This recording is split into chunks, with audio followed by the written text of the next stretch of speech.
আসসালামু আলাইকুম প্রিয় দর্শক, আজকে তৈরি করব আমরা মাখা। চলুন দেখে আসি কীভাবে তৈরি করা হয়। এর জন্য একটা বাটিতে কিছু পরিমাণ পানি দিয়ে তার ভিতর পর্যাপ্ত পরিমাণে আমরা ভালো করে ধুয়ে নেব। আমরার সাথে কিছু কাঁচামরিচও ধুয়ে নেব। আমড়াগুলো যখন ধোয়া হয়ে যাবে তখন আমড়াগুলো একটা বাটিতে উঠিয়ে নেব। উঠানো শেষ হয়ে গেলে দেখুন আমড়াগুলো উঠানো হয়ে গেছে। উঠানো শেষ হয়ে গেলে আমরা আমড়াগুলোকে একটা ছিলানির সাহায্যে আমড়ার খোসা আমরা ছিলিয়ে নেব। আমড়ার যে সবুজ অংশ থাকে সেটা ভালো করে ছিলিয়ে নিতে হবে, না হলে একটা তিতো তিতো ভাব লাগবে। আমড়াগুলো যখন ছিলানো শেষ পর্যায়ে দেখুন আমার আমড়াগুলো ছিলানো শেষ।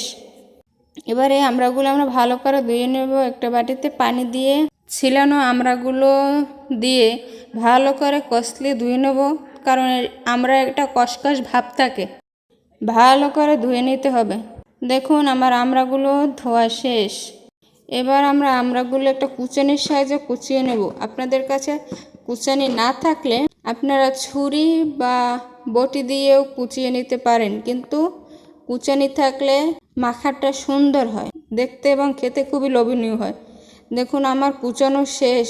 এ পর্যায়ে আমি এগুলো আমরা কুচানির ভিতর দিয়ে দেব। সাথে দেব বিট লবণ, গুঁড়ো মরিচ, ঝাল না খেতে চাইলে মরিচ দেওয়ার প্রয়োজন নেই, লবণ, 2 চামচ চিনি, সাথে দেব টমেটো সস, এতে টেস্টটা আরও ভালো লাগে। আপনি চাইলে কাসুন্দিও দিতে পারেন, আমার কাছে নাই তাই আমি দিতে পারলাম না। এবার এই উপকরণগুলোকে হাত দিয়ে ভালো করে মাখিয়ে নেব। মাখানো প্রায় শেষ। দেখুন দেখতে কি লোভনীয় লাগছে। আপনি একবার চাইলে ট্রাই করতে পারেন। এখন আমড়ার সিজন, অবশ্যই একবার ট্রাই করে দেখবেন। আমার ভিডিওটি দেখার জন্য ধন্যবাদ। আসসালামু আলাইকুম।